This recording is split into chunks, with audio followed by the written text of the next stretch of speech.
Welcome to MHISC's online continuing education course. This course is titled Q&A Panel with Manufacturer Experts. This course has been approved by the South Carolina Department of Labor, Licensing, and Regulation to count as 1 hour of continuing education credit for manufactured home dealers, salespersons, installers, and contractors licensed by the South Carolina Manufactured Housing Board. This online course uses software created by MHISC. We'll talk a little bit about how to use this software now. To navigate to the next and previous pages, click the green buttons at the bottom of the screen. You can check your progress in the course by using the progress bar on the left side of the screen. If at any point you have a question about the content of the course, how to use the software, or anything related to the association or industry in general, please feel free to ask us a question. To submit a question, click on the Ask Question button at the bottom of the progress bar. Enter your name, email, and question and press Submit. A member of the staff will send a message to your email with a response as soon as possible within working hours. There are 2 quizzes that make up this course. The first is the check-in quiz.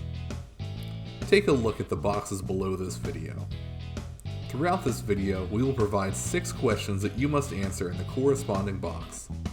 Questions will be delivered randomly throughout the video. Once the question is read, there will be a 30-second break for you to type in your answer. Once the video is over, type your name and license number in the box below and press Submit. Do not submit your answers until all the questions are complete. Your answers will not be saved if you leave this page, so it may be best to write them down if you plan on taking the course in sections rather than all at once. When submitting a quiz, be sure to stay on the page until you receive a dialog box that reads, "Information submitted successfully." This check-in quiz is one of the 4 key requirements to receiving credit. Let's go ahead and have our first question now. Question 1. What is the title of this course?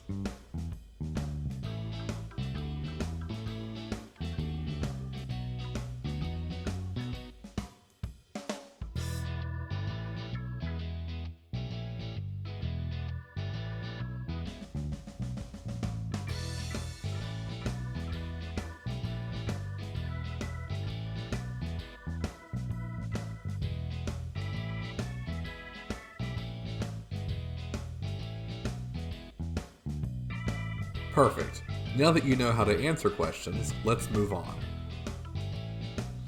The second quiz is the Content Mastery Quiz. This quiz is taken after the video and consists of 10 questions from the course.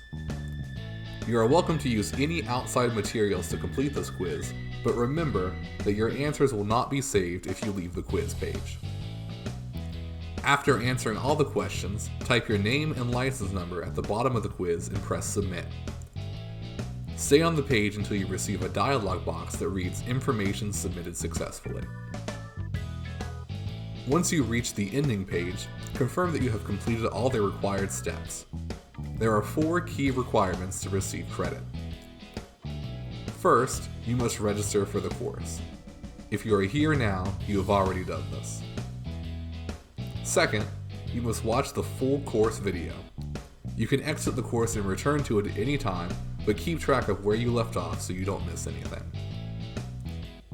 Third, you must complete and submit the 6-question check-in quiz below this video. At this point, you should already have 1 answer filled in. Finally, you must submit the 10-question Content Mastery Quiz at the end of the course. After completing these 4 things, you may then exit the course. If you do not receive an email confirming that you have successfully completed the course within 48 hours, please reach out to MHISC to check in. There are 5 learning goals for this course. Learn about the impact that the COVID-19 issue will have on the industry. Learn about popular home upgrades manufacturers are receiving requests for. Learn about the quality assurance standards in place for manufacturing facilities. Learn about new online marketing techniques retailers can use. Learn the difference between manufactured homes and modular homes. Hello, everybody, and welcome to MHISC's continuing education program, Working with Manufacturers. This is a really interesting program, and we have an expert panel with us, probably people that most everybody here knows pretty well.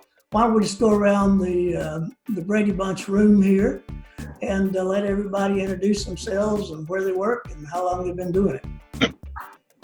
I'm Scott Rainwater. I'm the general manager at Clayton Homes in Waycross, Georgia. I've been in the industry, I think this month, 24 years.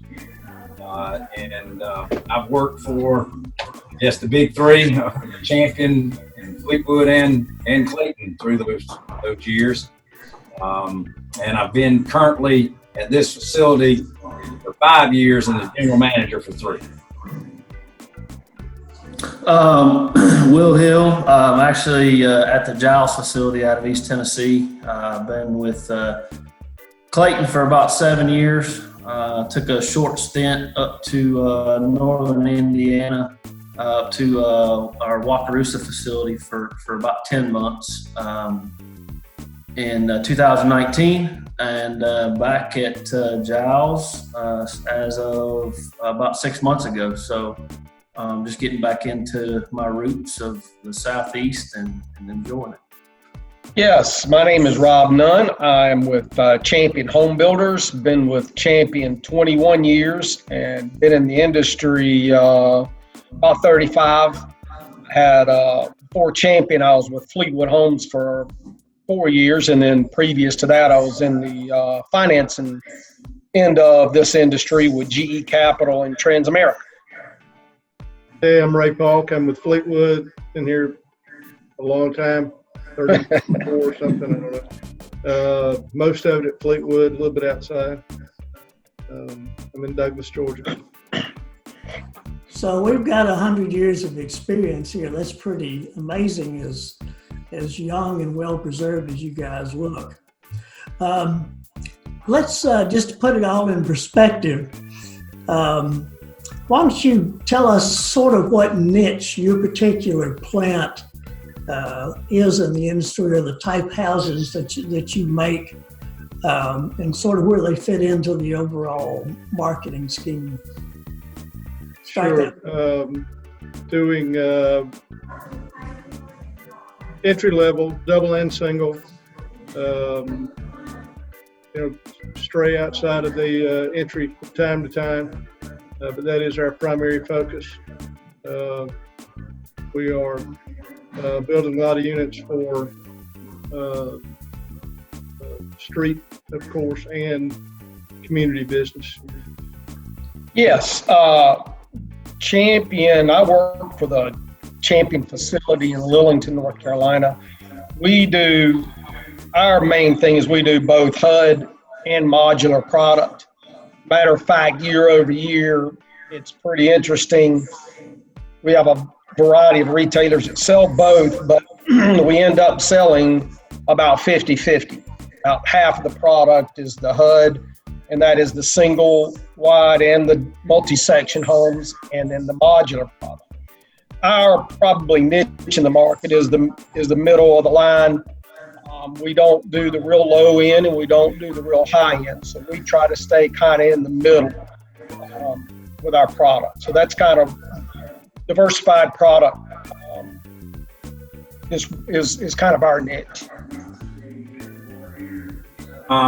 Here at Clayton Waycross, we're kind of, at least here recently, worked hard to be somewhat of a high value, inexpensive product.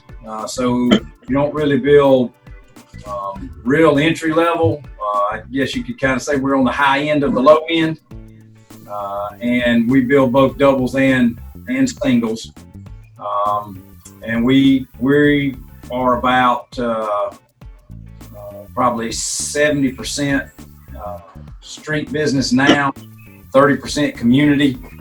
We had gotten to about 50-50, and our street business is starting to climb, and our community business is starting to reduce some. Some of that's by design. But we carry two product lines here. One is a very simple, standard product with very limited changes. And then one is a little bit nicer where we offer a few more options. And that's kind of where we're at. Yeah, for Giles, Rain and I kind of bump heads as far as retailers go. We're that middle road as well.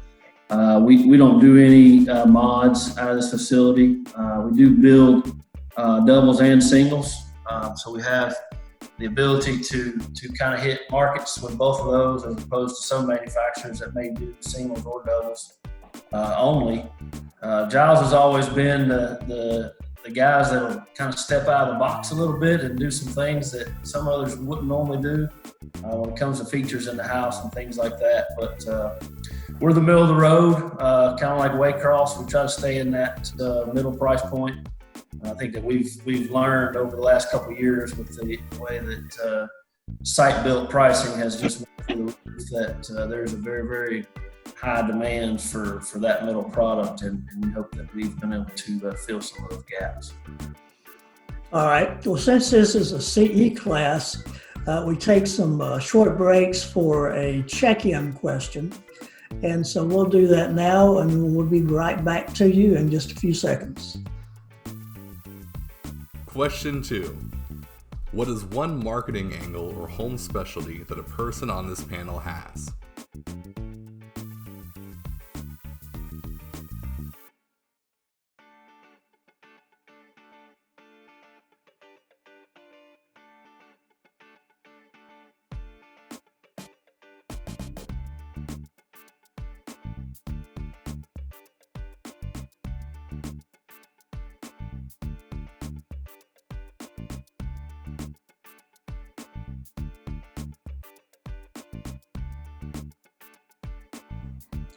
Well, let's talk about what's going on in the industry right now.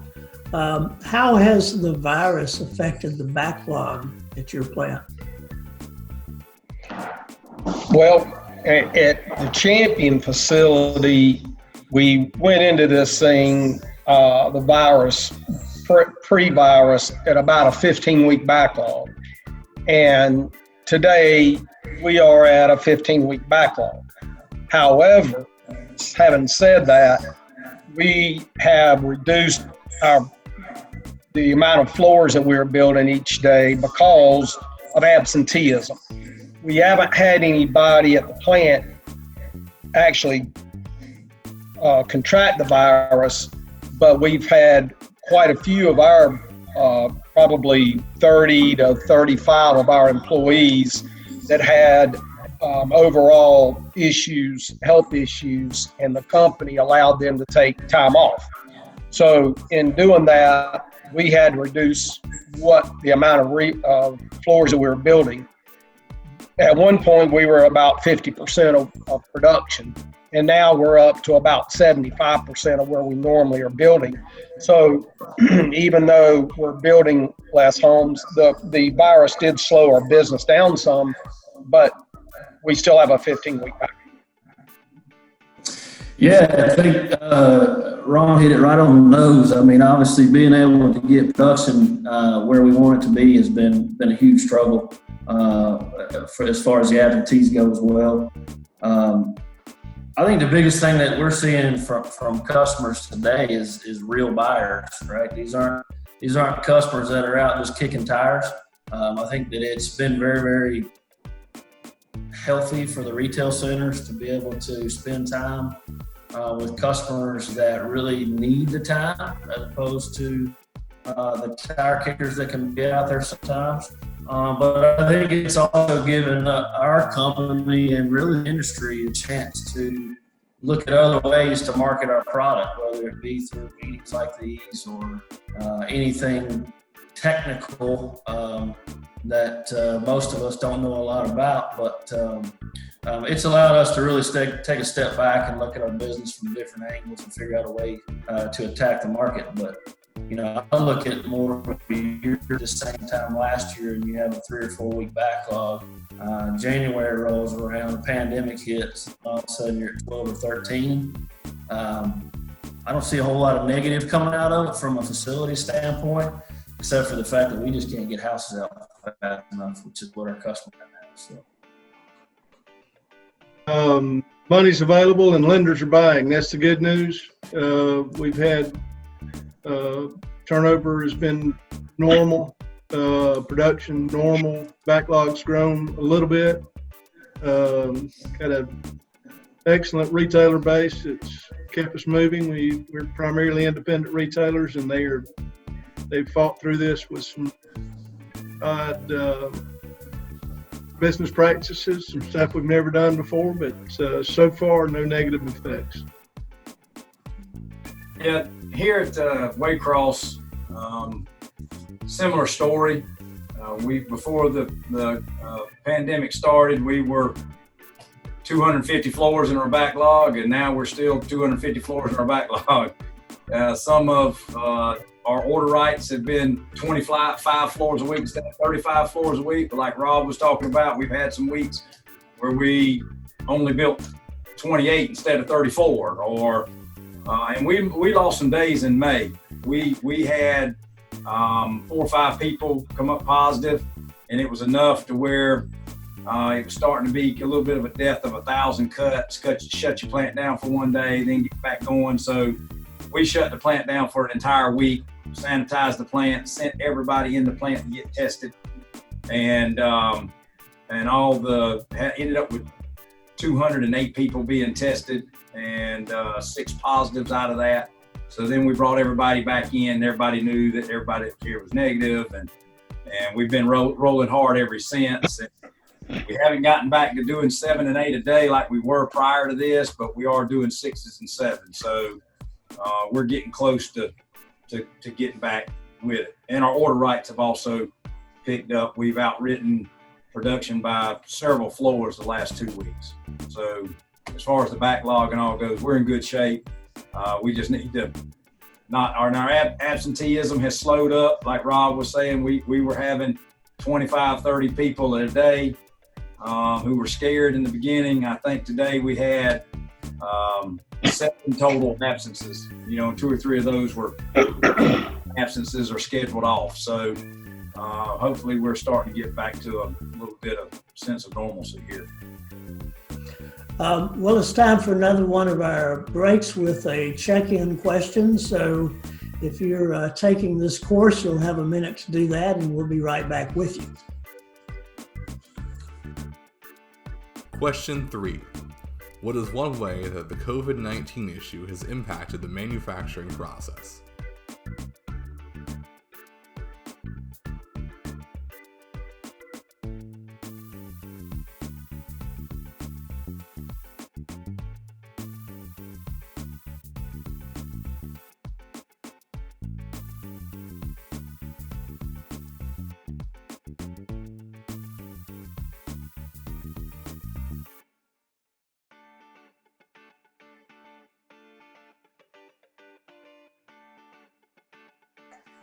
With what's gone on, I'm wondering what you see as the status of the industry, how we'll be doing in, say, 6 months or a year from now.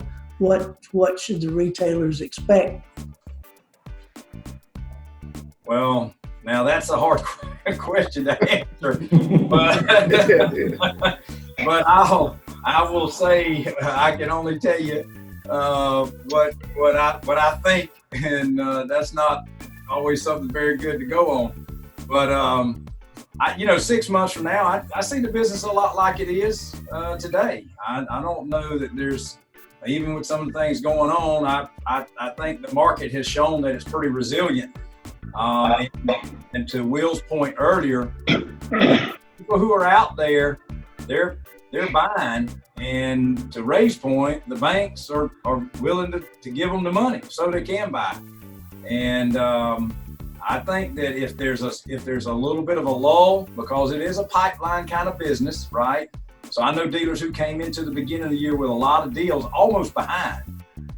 Their business slowing up a little bit really gave them an opportunity to catch up, certainly on third-party stuff, setups, deliveries, septic tanks, all that kind of stuff. and they've kind of come to the end of that. So will it take a little bit of time for the pipeline to stack back up some? But 6 months from now, I'd like to think that would be the case, and those deals would be back flowing. And so that's where I think 6 months from now, I think the sales aren't not going to happen. They just may be delayed some or pushed deeper into the year than they would have been without the pandemic. And so by the time you get this time next year, 1 year out, I don't know why we would be in a much different place than we are now, you know, except for some crazy economic problems or social problems or whatever. I mean, for all I know, World War III may start tomorrow. But based on what I think today, I think we're going to be in pretty good shape right on up till this time next year. Well, we kind of have a champion, kind of have the same viewpoint as Scott was saying. The next 6 months, probably pretty steady. We see from our local retailers, the traffic count is pretty good right now. One of the things that drives all of real estate, not only just our market or interest rates, and they're at all-time lows, and people are still shopping. I mean, and they are quality buyers. So I think that carries on for at least, you know, another year and past that, because I don't see interest rates going up substantially in the next 12 months. So I think we're probably in pretty good shape unless, you know, we have round two of this stuff or like Scott said, something outside of our grasp grabs a hold of us. But we have a positive outlook over the next couple of years for our industry. Well, great. That's good information. While we have Rob, some of the people taking this course are a little nearer to the industry, and I know you make both modular and manufactured homes.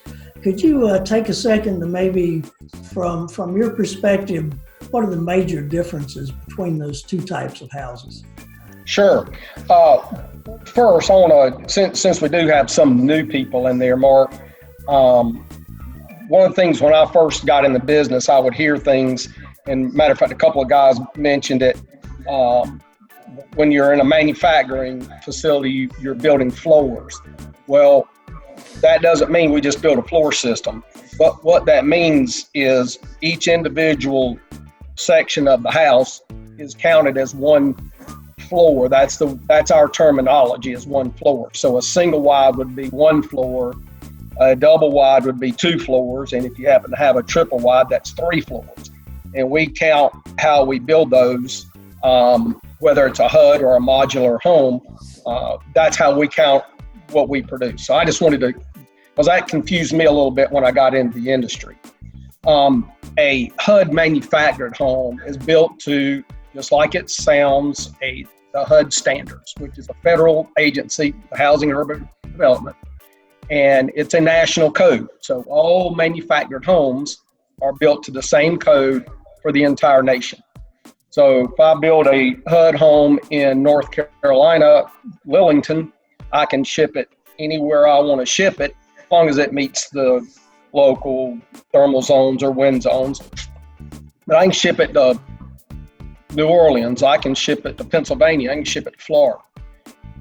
When you have a modular home, it's built to the state building code exactly like a stick-built home. And it is labeled for that particular state and inspected and labeled for that particular state. So even though I build the house in Lillington, North Carolina, if I put a modular home in South Carolina, it has to be built to the South Carolina State Building Code. Again, it's just like a stick-built house. It's the same exact building code as a stick-built home. But it is very, very strongly regulated. So I can't label a house in North Carolina and sell it in South Carolina or Virginia. It has to go in that state that it's built for. So that's really an overall difference there. And there's some exterior differences, like a HUD house can have a nominal 312 roof pitch. The minimum roof pitch on a modular home is 512. So there's some differences like that also that you can actually see. Gotcha. Thank you. We have come to the point of another one of our check-in questions, so we'll go to that and be right back. Question 4. What is one difference between modular and manufactured homes?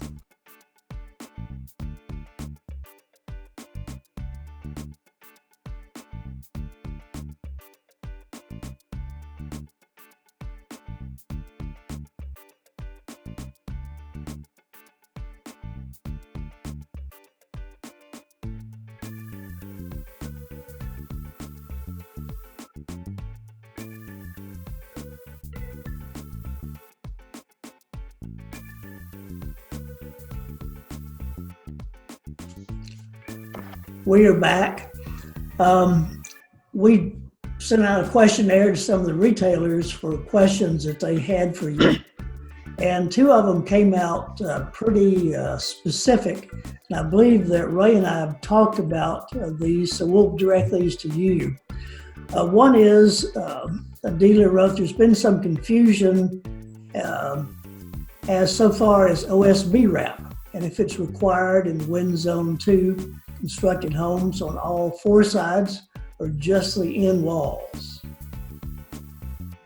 Again, my DAPIA package is written that there are several thermoplies that are wind zone rated. So OSB is not required, regardless of wind zone 2 or 3.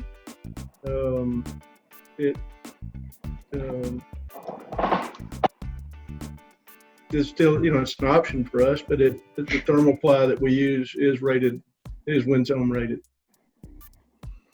Well, as you can tell, these guys have an in-depth knowledge about their product, and that really makes them a great resource for the dealers and the salespeople. We got another question that came in: when or if HUD will okay tankless water heaters? A little homework on that one. They are available now. I'm not using them. Some of the other guys may be. Requires an AC letter at this point for me because my DAPIA requires a tank, but I can do it. It's a demand issue, probably a price and demand issue. Right. Okay. Let's talk about upgrades. Would a couple of you like to tell us what the most popular upgrades are that people are asking for these days? Kitchens and baths, big showers, ceramic showers, 72-inch, 35 72s, or hot buttons that we continue to see. Exactly like Ray, we do a ton of ceramic showers, and you would think, yeah, that's a great option for the upper end modular stuff, but we will build a single section home with very few options, but they'll do a big ceramic shower. So it's a very popular thing. Upgraded appliance packages, we do a ton of those. I almost never do a home with a standard appliance package anymore. Barn doors are really unpopular. We're doing a lot of interior barn doors, and we've got an upgrade white and gray cabinet selection, and we're doing a ton of those. So those are the main ones we see, and that's kind of what Ray said. Kitchen and baths. That's your focus. Well, it's time for another one of our breaks with a check-in question. So if you're taking this course, you'll have a minute to do that, and we'll be right back with you. Question 5. What is one popular upgrade manufacturers are seeing?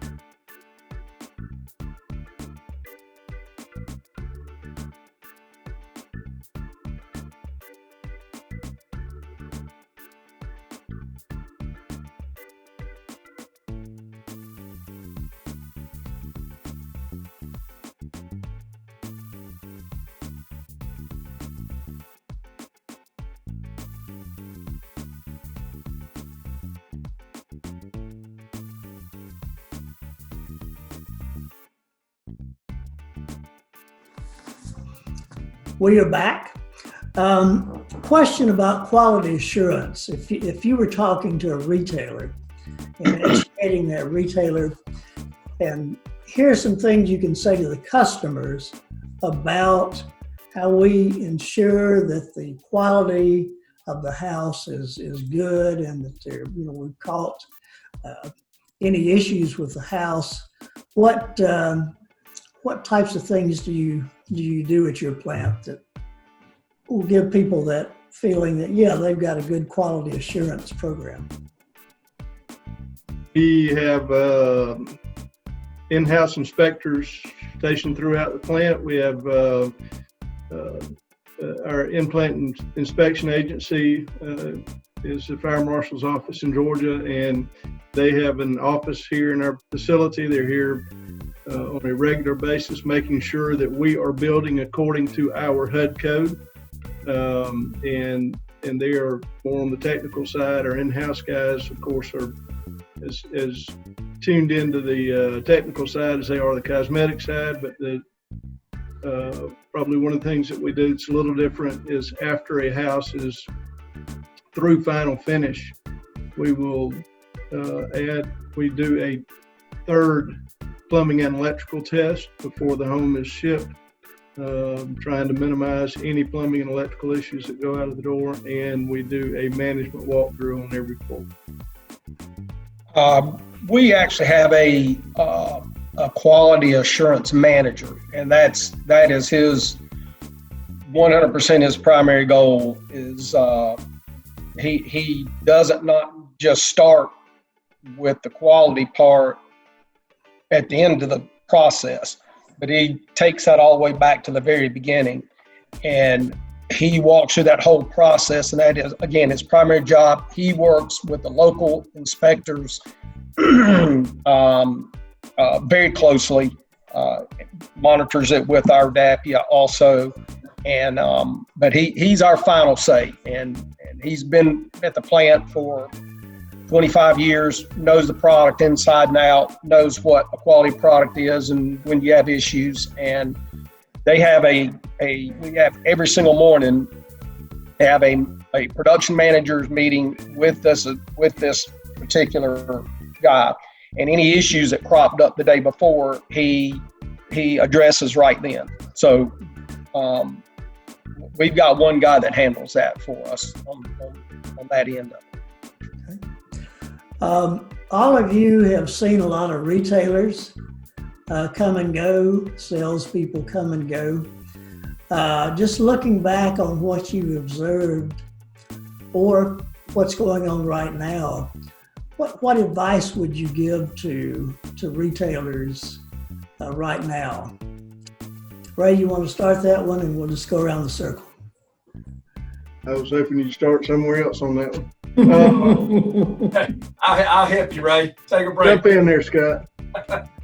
Now, I would say one thing through this pandemic, and I'm sure most would agree, if based on recently the advice, if you don't have a strong digital platform, if you're not able to market and sell homes through other resources, digital resources and Facebook marketing and these types of things, Zoom meetings, by appointment type systems, anytime there's something like this that goes on, you're going to be in a bad way. But what you'll notice is that your sales will be stronger even when everything is going along fine and there aren't pandemics in the world.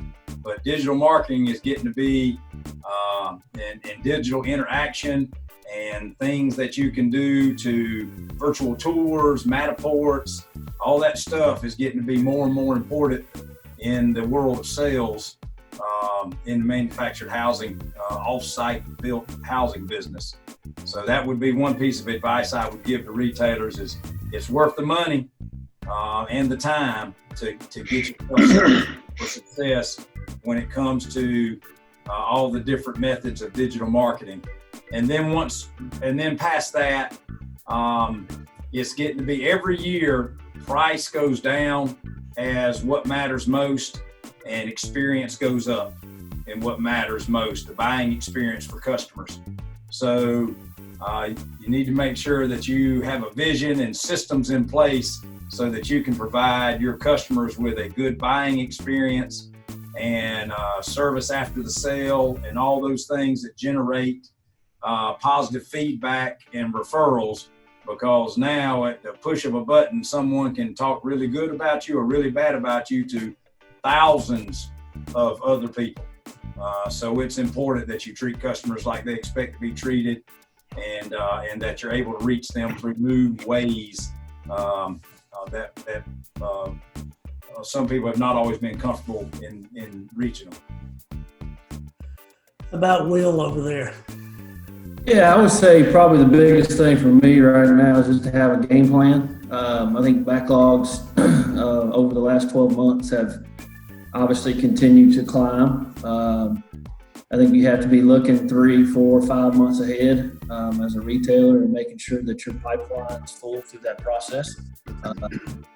When this pandemic hit, obviously our backlogs are growing because we're not able to produce the amount of houses that we need to keep the market comfortable. But having a game plan of what your next 90 days, even up to 6 months looks like, depending on what factor you're dealing with, I think probably will go a long way on the retail side of the business as we continue down this journey, as Rain talked about, of the digital world, and us trying to figure out how do we get our products in front of customers without them being in front of us.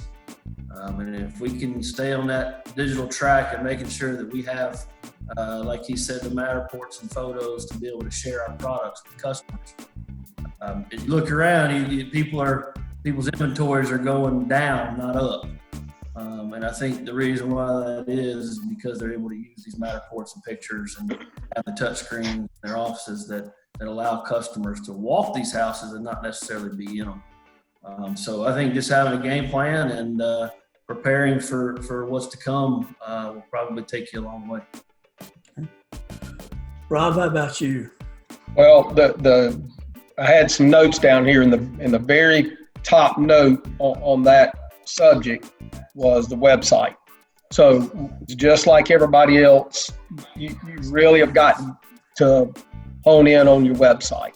The people that have the good websites, easy accessibility, pictures, details are outselling those that rely on foot traffic. So 100% do that. And they've all gotten into detail on that. I would say make sure you guys learn your product. And if that means visiting the manufacturing facility that you sell from, even if it's a couple of them, it's a trip well worth your time. So boost your website and boost your knowledge of your product, and I think you'll be ahead of the game. We're giving Ray a chance to come up with a cool answer. Mark, I think the thing that I've seen over the years is that people come onto a sales center asking how to buy a house. It's an unfamiliar process for a lot of people, and they're looking for someone that they can trust to step them through the process of buying. Matching someone with your inventory or with the product you offer is probably one of the least challenging aspects. Is getting somebody to follow through after they find a house they like. And once they find somebody that they like, can trust, and feel comfortable spending big money with, that's probably who they stick with for the long run. Well, that's some good guidance there. And I noticed there's a lot of discussion about web marketing, as well as what Ray's talking about, which is really sort of the basics of sales and building trust and rapport. With the way homes are marketed now, it's always interested me that manufactured housing is one of the few industries where the manufacturer doesn't drive most of the advertising. You think of Ford cars and Ragu Spaghetti and Dr. Scholl's foot pads. that's all the manufacturer who's, doing the advertising rather than the retailer or the distributor. And I know with Clayton, there has been some a push, especially during the football season and so forth. I wondered if your companies have any plans or to do more manufacturer-oriented advertising, or if you think that's kind of going to be a trend in the industry, or if not, why is it not necessary? And whoever wants to go in first on that, be interested to hear what you have to say. I would say on for the Clayton side, it's really about the industry, right? It's not about Clayton. It's about how can we take this industry to the next level. And I think that our marketing teams, from a home office standpoint, has done a very, very good job of marketing the product and not the name that's on the product. If you look at the commercials that Clayton has produced over the last couple of years, you don't see the word Clayton until the very end of the commercial. And I feel like our leadership team has took it upon themselves to make sure that the Champions and the Fleetwoods of the world are a part of this, because we can't do it all by ourselves, right? We need all players on deck to ensure. And I think that you'll see more of that. I think you'll probably see a little less of the big money advertising when it comes to the SEC network and SECs, because I think this pandemic has taught us that you can do some marketing other ways that don't necessarily have to be through commercials. But I think it's about the industry. It's not really about who's doing the marketing. It's about what does the marketing look like, and is it about the industry or is it about the person that's spending the money? And I think that in the long run, we all win because of that. I think one thing that happens in that, Dillard, is that there's so many regional players in our industry. You don't see any regional car manufacturers, or they're nationwide, worldwide. If everybody in this industry were nationwide, you would see more monies being spent on that, because one would be forced to do it because the other one. But outside of 3 or 4 larger companies in this industry, there still are a ton of, for lack of a better term, mom and pop factories that are building homes that just do business in 3 or 4 different states. So it's hard to get a collective group and everybody to kind of maybe go in together and push for a more national branding of our industry as a whole.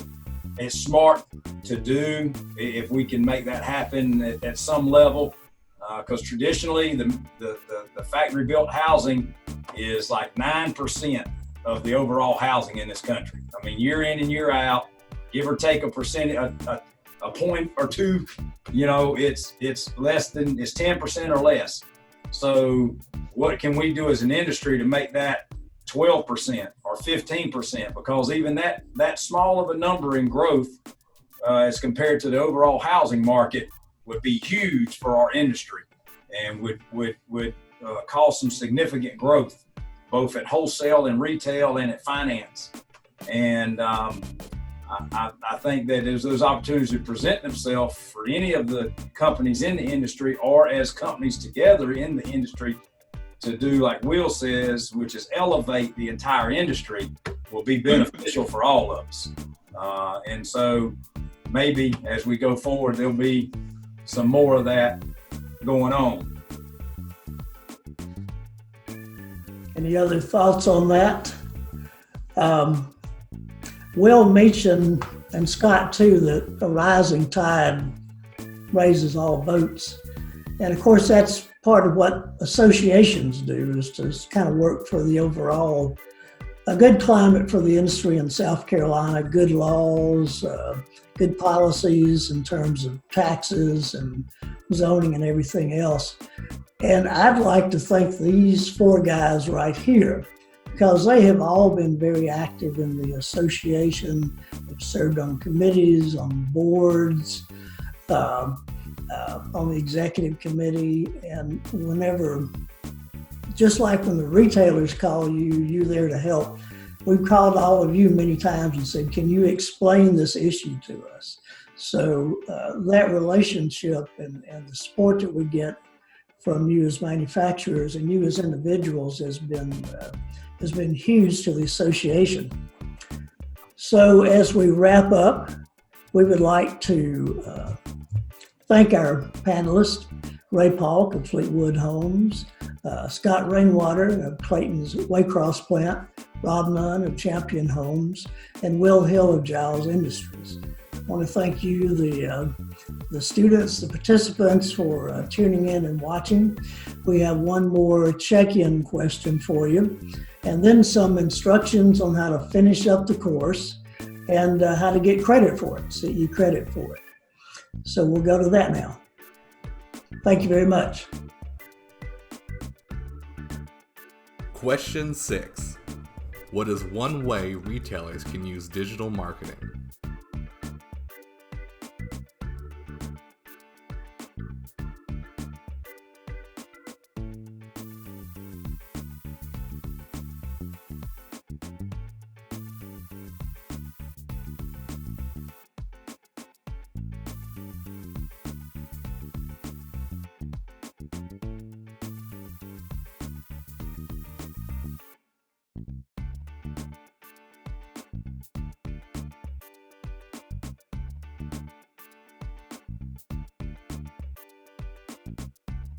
This marks the end of the video portion of this continuing education course. At this time, you should have answered all 6 check-in questions below. Once you have them all filled in, type your name and license number into the boxes and press submit. Be sure to stay on this page until you receive a dialog box that reads "Information submitted successfully." Once you have submitted the check-in quiz, press the green Next button at the bottom of the page and continue onto the review section. Be sure to read over the review material carefully before taking the quiz. Once you have finished the Content Mastery quiz, you have completed the course. You will receive an email within 48 hours confirming that you have successfully completed the course. If you do not receive this email, please reach out to MHISC to check in and make sure there were no issues.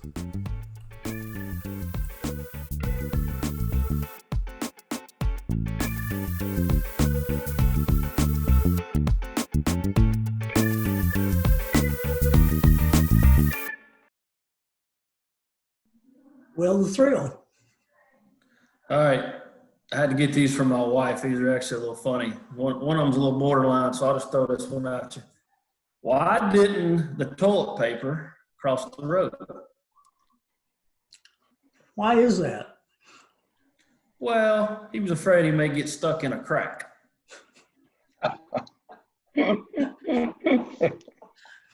I love the 8th grade also. That's right. I'll be here all day. There's plenty more where that came from. But you got a second one. I got a second one. Okay. One would be, what do you call a pig who does karate? What is that? Pork chop. I was thinking chop suey.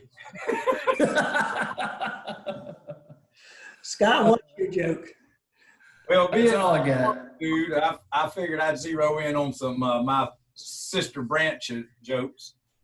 So the first one is, what do you call a Marine with an IQ of 160? What? A platoon. Platoon.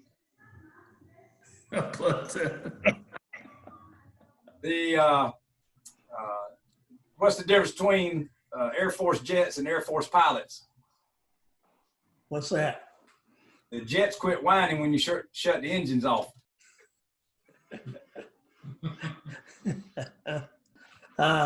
Rob, what's your joke? Well, there was this Fleetwood guy one time. His name was Ray, and he walks into a psychologist's office, and he was wearing nothing but underwear made out of saran wrap. And the psychologist says, "Well, Ray, I can clearly see your nuts."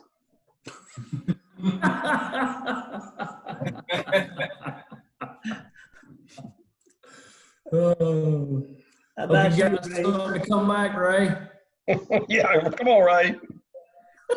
You guys pretty good there, Rob. The only thing I can come up with that is what's the difference between ignorance and indifference? I don't know, and I don't I care. don't care.